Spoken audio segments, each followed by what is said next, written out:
Bok ljudi, danas na testu imamo Canon PowerShot SX520 HS digitalni fotoaparat. Riječ je o takozvanom ultrazoom fotoaparatu, ovaj naime ima optički zoom od čak 42 puta. U Canonovom line-upu ovaj model se nalazi, ajmo reći, u nekakvoj srednjoj klasi. Napredniji od modela SX400 koji ima 30 puta zoom, nešto slabe specifikacije, senzor i slično, a ipak nešto je lošiji od naprednog modela SX60. Glavna karakteristika ovog fotoaparata je naravno optički zoom. On ima čak 42 puta, a sparan je sa 16 megapikselnim senzorom koji je izrađen u Canonovoj High Sensitivity tehnologiji, dakle trebao bi pružiti vrlo dobre fotografije u uvjetima slabijeg svjetla. Kvaliteta izrada Canona SX520 je prosječna. Ponovno je korištena poznata malo grublja plastika, međutim sve je sastavljeno vrlo čvrsto, tako da kad primite aparat ništa ne škripi, ništa se ne klima, tako da je naš dojam ipak pozitivan. Aparat je nešto veći dimenzija, kao što vidite grip je prilično izbočen i u potpunosti prekriven gumom. Također oslonac za palac je gumiran i kad držite aparat, držanje je vrlo čvrsto, vrlo sigurno i nikad nemate dojam da će aparat ispasti iz ruke.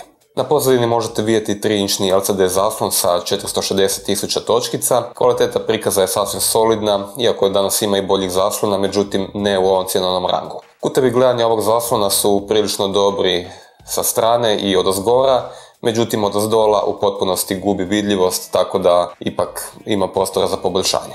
Usporedbi sa jeftinijim Canonom SX400, SX520 ima više manualnih kontrola i vanjskih kotačića. Tako ovdje nalazite vanjski kotačić za odabir načina snimanja koji ima sve manualne postavke, a tu je i ovaj kotačić koji kontrolira postavku ovisno u kojem ste modu snimanja. Korištenje je i dalje vrlo jednostavno, ukoliko koristite čisti automatski mod, aparat radi sve za vas, a možete ga staviti i u manualne postavke. Češće korištene postavke se nalaze u ovom brzom izborniku, čije je korištenje vrlo jednostavno, a za sve ostalo morate ići u glavni izbornik koji je istog izgleda kao i kod svih ostalih Canonovih kompaktnih fotoaparata.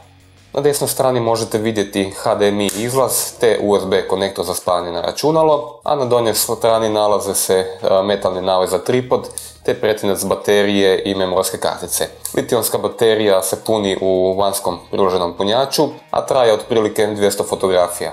Kao što smo rekli u uvodu, ovaj aparat ima 42 puta optički zoom objektiv. Zoomiranje je moguće naravno u dvije brzine, sporijoj i bržoj.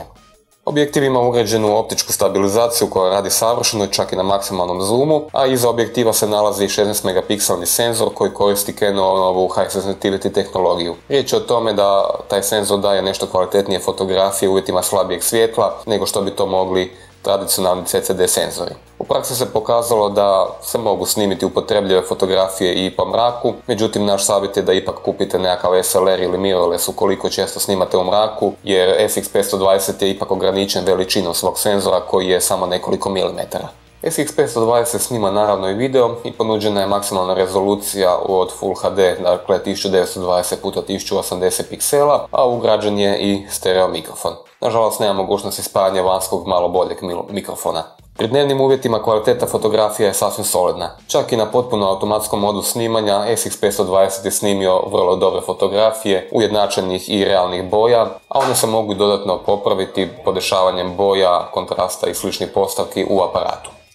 Kvaliteta video zapisa je u biti sasvim solidna. Full HD video se zbilja primijeti, dakle detalji su prisutni u video snimkama, boje su realistične, a optička stabilizacija radi izrazito dobro. Kao što možete vidjeti u ovim primjerima, dobili smo potpuno mirnu snimku i na maksimalnom optičkom zoomu, a to je ekvivalent od otprilike 1000 mm, što je zbilja jako puno.